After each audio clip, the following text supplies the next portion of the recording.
में 14 जून से शुरू हो रहे विधानसभा बजट सत्र का एजेंडा कार्यमंत्रणा समिति की बैठक में तय होगा। विधानसभा अध्यक्ष ऋतु खंडूरी भूषण की अध्यक्षता में आज कार्यमंत्रणा और विधानमंडल दल की बैठक होगी। विधानसभा अध्यक्ष ने बताया कि बजट सत्र के लिए सभी तैयारियां पूरी कर ली गई हैं। सत्र में संसदीय और विधायकीय कार्यों की कार्यवाही के लिए आज विधानसभा भवन में कार्यमंत्रणा समिति और साथ ही विधानमंडल दल की बैठक आयोजित होगी। कार्यमंत्रणा समिति की बैठक में सत्र संचालन और विधायी कार्यों का एजेंडा भी तय किया जाएगा। इसके साथ ही उन्होंने ये भी कहा कि बैठक में पक्ष और विपक्ष से सदन को शांतिपूर्ण व सुचारू रूप से चलाने के लिए सहयोग की अपेक्षा की जाएगी।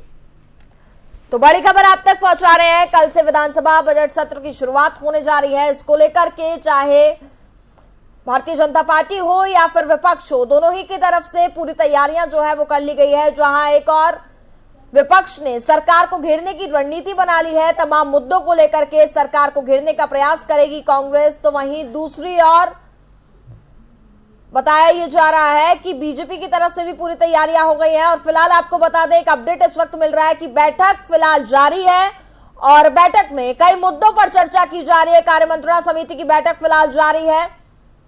पक्ष विपक्ष दोनों ही इस बैठक में मौजूद है। ऋतु खंडूरी की अध्यक्षता में ये बैठक की हो रही है।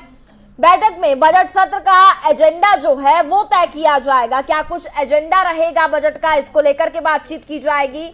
तो कार्यमंत्रणा समिति की बैठक फिलहाल जारी है और पक्ष विपक्ष दोनों ही इस बैठक में मौजूद है। तमाम दिग्गज नेता इस बैठक में शामिल है। ऋतु खंडूरी की अध्यक्षता में ये बैठक फिलहाल जारी है और बैठक कुछ देर तक चलने वाली है। इसमें बजट सत्र का एजेंडा जो है वो तय किया जाएगा।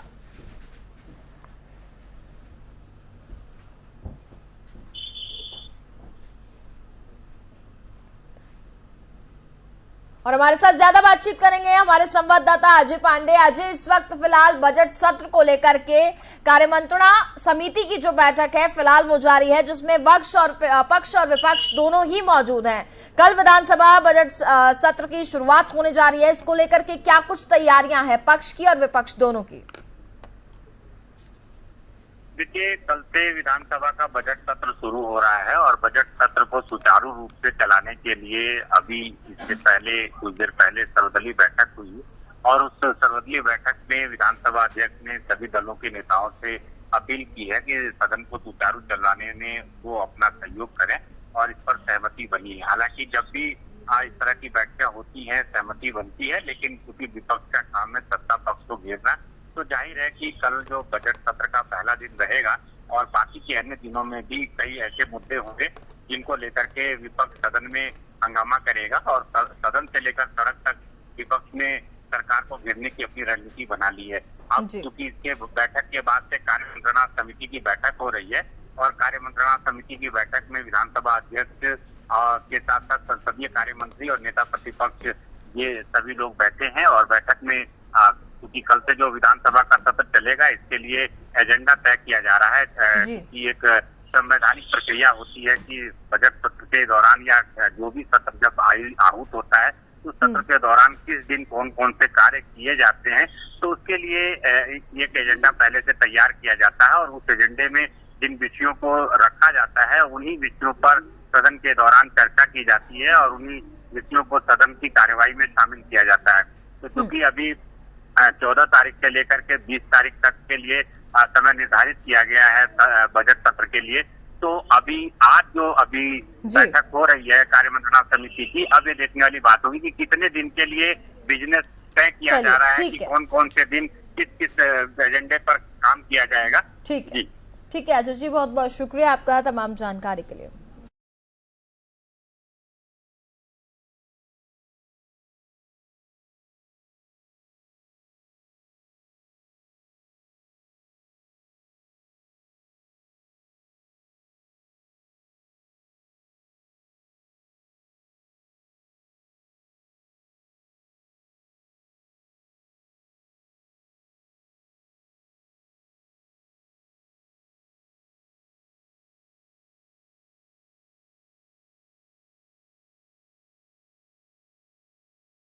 उत्तराखंड विधानसभा का बजट सत्र कल देहरादून में शुरू होने जा रहा है, जिसको लेकर के एक तरफ सरकार ने तैयारी पूरी कर ली है, तो वहीं विपक्ष भी सरकार को घेरने के लिए पूरी तरीके से तैयार है। वहीं विधानसभा सत्र के गैरसैंण में न होने पर विपक्ष के विधायकों ने सरकार पर सवाल भी उठाया है। विपक्ष का कहना है कि सरकार के कहने और करने में बहुत ज्यादा अंतर है। यह जुमलेबाजी की सरकार है। गैरसैंण को ग्रीष्मकालीन राजधानी घोषित करने के बावजूद भी सदन देहरादून में शुरू किया जा रहा है। इससे बड़ा दुर्भाग्य हो ही नहीं सकता। इसके साथ ही विधायकों ने आरोप लगाया है कि सरकार गैरसैंण में विधानसभा सत्र नहीं चलने के जो कारण बता रही है वह सब नाटक है।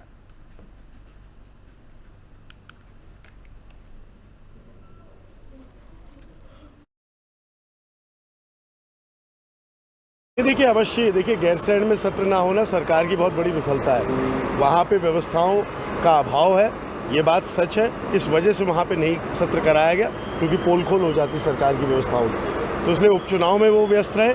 अब चार धाम का उल्लेख दे रहे हैं। असली बात यह है कि कार्यशैली कार्यप्रणाली होनी चाहिए जो कि सरकार में कहीं भी दूर दराज नहीं दिख रही है। तो इस वजह से गैरसैंण में सत्र नहीं हुआ। इसका विरोध कांग्रेस पार्टी कर रही है। किस तरह से कांग्रेस यहाँ पर आवाज उठाने वाली तमाम मुद्दे हैं यहाँ पर। आज विधायक दल की बैठक है शाम को 6 बजे। संगठित होकर कांग्रेस एक सुर में, एक स्वर में, एक रीति नीति के साथ अपनी रणनीति तैयार करके उसमें आगे बढ़ेगी। सड़क से सदन तक कांग्रेस हर ज्वलंत मुद्दे पे लड़ने को और सरकार को आईना दिखाने को तैयार है। अतिक्रमण लगातार जो हो रहा है उससे भी कहीं ना कहीं आप लोग यहाँ पर अतिक्रमण जो हो रहा है उससे भी कहीं ना कहीं बात की है। नहीं देखिए सारे विषय, अतिक्रमण जो नाम दिया जा रहा है, गरीबों का व्यवसाय को उजाड़ना, अगर अतिक्रमण हटाना है तो मेरे हिसाब से सामाजिक सरोकार के विपरीत है, समाज की व्यवस्थाओं के विपरीत है। और जो हमारा देश है उसमें जो गरीब मजदूर आदमी है उसकी जो उसके पालन पोषण पे आघात है, तो इसलिए इसका विरोध तो हमेशा ही। देखिए अवश्य उत्तराखंड के सीनियर लीडर और टिहरी से बीजेपी विधायक किशोर उपाध्याय ने अपने गांव पाली जानकधिकार के खेतों में हल चलाया। इस दौरान विधायक किशोर उपाध्याय ने संकल्प लिया है कि वो सबसे पहले अपने गांव को एक आदर्श गांव के रूप में कृषि के क्षेत्र में विकसित करेंगे। उसके बाद वो पूरे विधानसभा क्षेत्र को कृषि और बागवानी के मॉडल के तौर पर विकसित करेंगे। किशोर उपाध्याय ने कहा कि ये प्रयास पलायन को रोकने में काफी ज्यादा मददगार साबित होगा।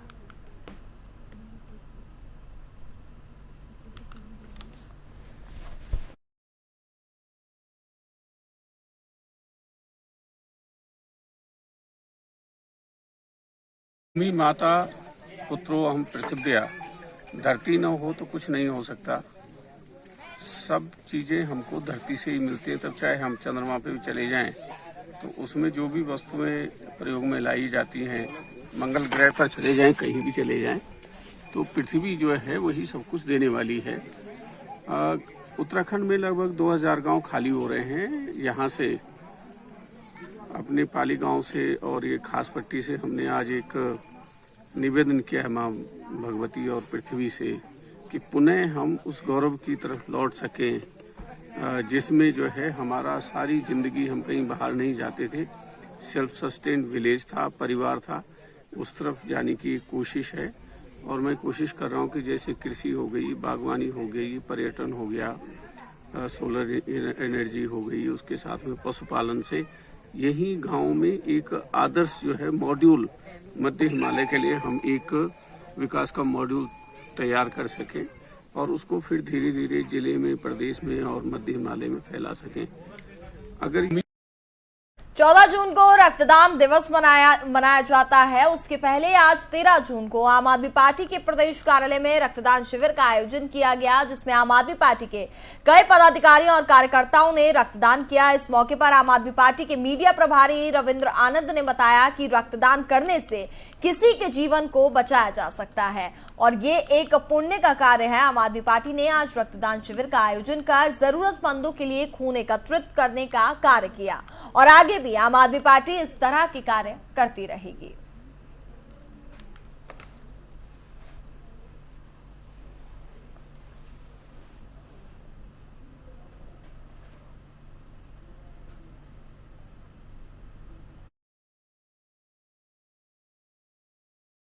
हाँ देखिए, कल रक्तदान दिवस है और आज पूर्व दिवस पर आम आदमी पार्टी उत्तराखंड की ओर से प्रदेश कार्यालय में एक रक्तदान शिविर का आयोजन किया गया है। रक्तदान महादान है और रक्तदान करने से हम दूसरे की जीवन को बचाते हैं। तो इसी संदेश को देने के लिए पार्टी द्वारा ये निर्णय लिया गया है, जिससे कि और लोगों को प्रेरणा मिले, समाज में एक मैसेज जाए और लोग प्रेरित होकर के रक्तदान करें, जिससे कि भारत में जो रक्त की कमी है वो पूरी की जा सके। साथ ही जो लोग समय पर रक्त के ना मिलते अपने प्राणों से हाथ धो बैठते हैं, उनको बचाने के लिए इस मुहिम को चलाया जा रहा है और भविष्य में भी इस प्रकार की रक्तदान शिविर आम आदमी पार्टी द्वारा समय समय पर। और इसी के साथ फिलहाल इस बुलेटिन में बस इतना ही। देखते रहिए FM न्यूज। नमस्कार।